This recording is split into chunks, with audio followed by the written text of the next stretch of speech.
السلام عليكم. نزولا عند طلب بعض المتتبعين قمت بترجمة الفيديو السابق La nouvelle policière ou le récit policier باللغة العربية. إذن سأقوم بالشرح أولا باللغة الفرنسية ثم أترجم باللغة العربية. Le récit policier est un genre littéraire du type narratif qui appartient au genre de faits divers. Il peut être un vol, un meurtre ou un enlèvement. إذن القصة البوليسية هي نص أدبي نثري وروائي ينتمي لمجال الحوادث. Le fait divers هو مجال الحوادث. مثلا le vol السرقة ou bien un vol السرقة, un meurtre مقتل, un enlèvement اختطاف. هذه فقط أمثلة من القصص البوليسية أو القصة البوليسية. Le récit policier se déroule dans un cadre réaliste et quotidien où il met en scène des personnages du type de détective ou inspecteur. C'est la personne qui mène l'enquête et cherche le malfaiteur. تدور القصة البوليسية في إطار واقعي تجسد الحياة اليومية للشخصيات. مثلا المحقق le détective ou l'inspecteur هو المحقق, هو الشخص الذي يقود التحقيق ويبحث عن المجرم. الشخصية الثانية le malfaiteur, le coupable ou le suspect. C'est la personne qui est soupçonnée d'avoir commis un crime. هو المجرم أو المتهم, الشخص المبحوث عنه لأنه قام بالجريمة. الشخصية الثالثة le témoin. C'est la personne qui a vu ce qui s'est passé dans la scène du crime.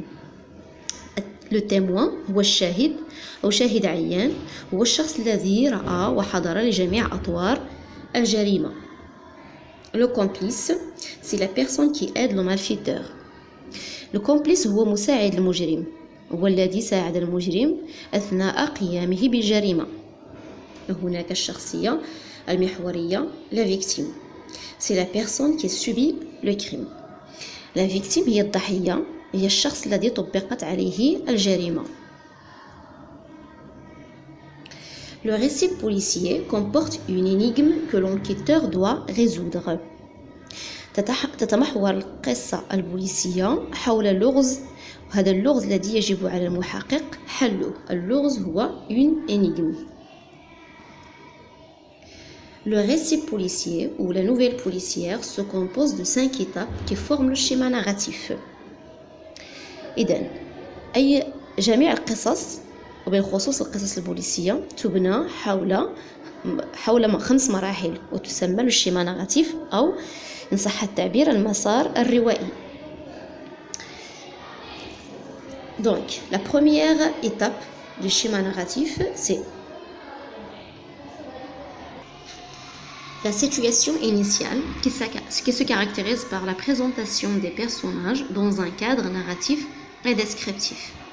Il se caractérise aussi par la présentation de temps et de lieu. Cette étape se caractérise de l'équilibre et de la stabilité. في هذه الوضعية التي تسمى الوضعية الانطلاق يتم فيه تقديم الشخصيات في إطار روائي ووصفي, بحيث يتم رواية مجموعة من الأفعال التي تقوم بها الشخصيات في مكان وزمان محدد, كما يتم وصف هذه الشخصيات وكذا المكان والزمان المحددين في الوضعية. المرحلة الثانية l'élément perturbateur qui se caractérise par la présentation de l'énigme du crime que l'enquêteur doit résoudre.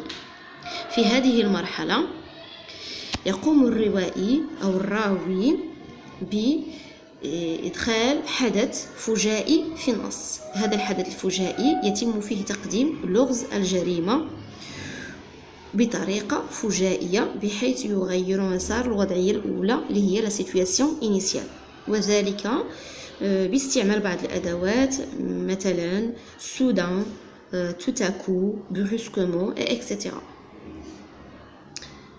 المرحلة الثالثة les péripéties. Dans cette étape-là, l'enquêteur cherche les indices du crime et interroge les témoins. Les péripéties هي مجموعة من الأحداث التي تأتي مباشرة بعد الحدث الفجائي أو اللغز. في هذه المرحلة يحاول المحقق إيجاد أدوات الجريمة والآثار التي ستقوده إلى المجرم. ويقوم كذلك باستنطاق الشاهد أو الشهود. في هذه المرحلة كذلك يمكن لمجرى التحقيق أن يأخذ مسارا غير صحيحا، والذي يسمى غالبا une fausse piste، التي يقوم المجرم بالتخطيط لها مسبقا ليخفي أثره عن المحققين. المرحلة الرابعة le dénouement. Dans cette étape, l'enquêteur met la main sur le suspect et il peut résoudre l'énigme. C'est la résolution de l'énigme أو اللغز. في مرحلة le dénouement يتوصل المحقق إلى خيط يربطه بمكان المجرم. في هذه المرحلة يتم فك لغز الجريمة. ونمر إلى المرحلة الأخيرة اللي هي la chute finale. C'est la punition du suspect. Dans cette étape-là, du suspect, cette étape-là se caractérise par la punition du suspect. Donc, la chute finale هي المرحلة الأخيرة في القصة البوليسية، تنتهي غالبا بمعاقبة الجاني أو المجرم. ويمكن أن تأخذ هذه المرحلة مجرى آخر، مثلا انتحار المجرم أو هروبه من العدالة. إذن هذه المراحل اللي هي la situation initiale, l'élément perturbateur, les péripéties, le dénouement et la chute finale هي المراحل التي تشكل المسار الروائي أو الشيما ناراتيف لجميع القصص الواقعية وبالخصوص القصة البوليسية.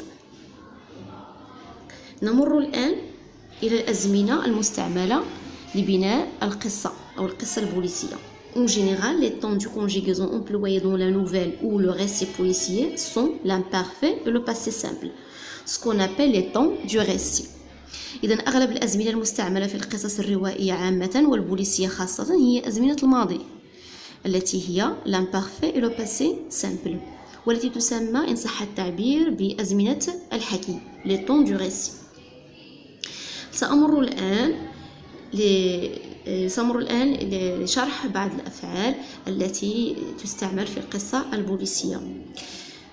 إذن هي mener une enquête. mener une enquête هي فتح أو قيادة تحقيق.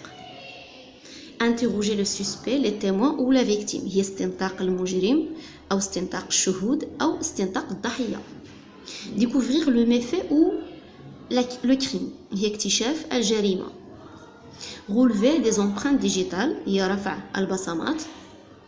repérer des indices أو repérer des indices واستخراج الأدلة. mettre la main sur un suspect إمساك الجاني. accuser اتهام. tendre un piège نصب فخ. soupçonner ou bien avoir des soupçons تتبع الآثار يعني تتبع آثار المجرم أو الجاني. emprisonner حبس أو سجن. condamné à par exemple à 8 ans de prison هي إدانة ب8 سنوات سجن مثلا. وصلت الآن إلى نهاية شرحي والترجمة باللغة العربية. أتمنى أن تكونوا قد فهمتم جيدا، وإلى المرة المقبلة إن شاء الله. مع السلامة.